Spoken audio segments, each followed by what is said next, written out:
इससे के पहले के जो वीडियो में हमने देखा था मानव स्वास्थ्य और उनके रोग, तो यह पूरा थ्योरी हमने देख लिया था। आज जो हम MCQ कराने वाले हैं, तो अंत तक यह वीडियो में बने रहिएगा। चलिए स्टार्ट करते हैं। हमारा जो पहला प्रश्न है मानव स्वास्थ्य एवं रोग चैप्टर का, कि तंबाकू का मुख्य अवयव है। ठीक है, तो बताइएगा कि तंबाकू का जो मुख्य अवयव है, ऑप्शन दिया है कोकीन, मार्फिन, निकोटीन और थायमिन। तो हम सब जानते हैं कि तंबाकू में क्या पाया जाता है, तो निकोटीन, और इन्हीं निकोटीन के कारण तंबाकू में जो है गंध दिया जाता है, यानी कि जो गंध होता है किसके कारण, निकोटीन के कारण। जो अगर मारते हैं तो जो उसका जो गंध देता है वह क्या होगा, निकोटीन के कारण। अगर बात किया जाए कि तंबाकू से ही क्या हुआ था, तो वायरस का उत्पत्ति हुआ था। माना जाता है कि तंबाकू में एक टोबैको मोजैक वायरस के कारण तंबाकू में एक रोग होता है, जिसको हम क्या कहते हैं, टोबैको मोजैक रोग। और कौन से विषाणु के कारण होता है, तो TB यानी कि टोबैको मोजैक वायरस के कारण होता है। अगर विषाणु की बात किया जाए कि विषाणु का विषाणु का खोज कौन किया, तो आप लोग जानते होंगे कि विषाणु का जो खोज किया था, मत सोचिए कि हम बाद में इस क्लास को देख लेंगे। 1892 ईस्वी में, अच्छा है समझाएंगे तब। 1892 ईस्वी में कौन किया था, इवानोविस्की ने किया था। लटपटिया है कि रीजनिंग बेस के आगे फेल है, रीजनिंग में भी ए जाता है, विस्की ने। ठीक है, तो हम लोग को यह समझना होगा कि तंबाकू में जो गंध होता है किसके कारण, यह अवयव है निकोटीन। ठीक है, इसका खोज भी हम जान गए। चलिए बढ़ते हैं नेक्स्ट क्वेश्चन में। नेक्स्ट जो हमारा क्वेश्चन है, तो लगातार बने रहिएगा, घबराइएगा बिल्कुल नहीं। जब तक शुरू से लेकर अंत तक बने नहीं रहिएगा तब तक सीखेगा नहीं। अगला क्वेश्चन है कि टीबी किससे होता है। आप लोग जानते होंगे टीबी यानी कि इसको हम तापेतिक रोग भी कहते हैं या क्षय रोग के भी नाम से जाना जाता है। टीबी जो है यह होता है किसके कारण, तो माइकोबैक्टीरियम के कारण, यानी कि माइकोबैक्टीरियम जीवाणु के कारण क्या होता है, टीबी होता है। ठीक है, अगर टीबी की बात किया जाए तो टीबी जो होता है यह किस, कुछ जगह की बताइए कि टीबी जो है किस अंग को प्रभावित करता है, या टीबी जो है किस रोग से जनित रोग है, तो यह जीवाणु से होने वाला रोग है। और किस जीवाणु के कारण होता है, तो माइक्रो बैक्टीरिया से होने वाला यह रोग है। ठीक है, चलिए अगला जो क्वेश्चन है, जैसे हम दो व्यक्ति का ये वायरस जनित रोग, बताइए कि वायरस से होने वाला कौन सा रोग, यानी वायरस जनित रोग। तो वायरस से होने वाला ऑप्शन है मलेरिया, इन्फ्लुएंजा, डिप्थीरिया और सिफिलिस। तो वायरस यानी कि विषाणु से जो होने वाला रोग है वह कौन है, इसमें इन्फ्लुएंजा। अगर आप नहीं देखे होंगे पहले के वीडियो तो देख लीजिएगा, इसको हम ट्रिक से बड़े अच्छे से आसानी से समझा चुके हैं, ट्रिक से। ठीक है, तो ट्रिक से आप लोग याद होगा कि हम बताए थे कि ए चाचा है इन्हें डांटो और खड़े गाल पे छापो। बहुत अच्छा ट्रिक दिए थे, उससे पूरा के पूरा जीवाणु से होने वाला रोग, वायरस से होने वाला रोग सभी के सभी हम बना चुके हैं। इस वीडियो में हम सिर्फ जानेंगे कि MCQ क्वेश्चन जो कि मानव स्वास्थ्य रोग से है वह ऑब्जेक्टिव देखेंगे। तो चलिए, तो वायरस से होने वाला इसमें रोग कौन है, इन्फ्लुएंजा। मलेरिया की बात किया जाए तो यह जो रोग होता है वह प्लाज्मोडियम यानी कि किसके कारण, तो प्लाज्मोडियम के कारण होता है। और कौन से प्लाज्मोडियम के कारण, तो याद रखिएगा। ठीक है, मलेरिया जो रोग होता है वह किसके कारण, तो कवक के कारण होता है। डिप्थीरिया रोग यह भी किसके कारण, तो जीवाणु के कारण। सिफिलिस तो जीवाणु के कारण। लेकिन वायरस से होने वाला कौन रोग है, तो इन्फ्लुएंजा। चेचक किसके कारण होता है, तो चेचक जो होने वाला रोग है, चेचक हम सब जानते हैं कि चेचक दो, यानी कि एक होता है स्मॉल पॉक्स जिसको हम छोटी माता कहते हैं। बोलिएगा कि सर यहाँ भी तो अंतर ठीक है, वर्ष का ही आ रहा है ना। स्मॉल चिकन पॉक्स होता है, एक होता है जो सिर्फ होता है चिकन पॉक्स। तो चेचक दो प्रकार के, यानी कि छोटी माता एक बड़ी माता।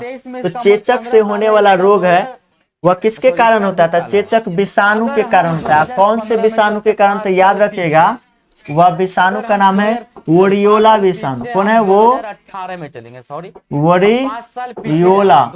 वोरियोला विषाणु के कारण होने वाला ये रोग है चेचक।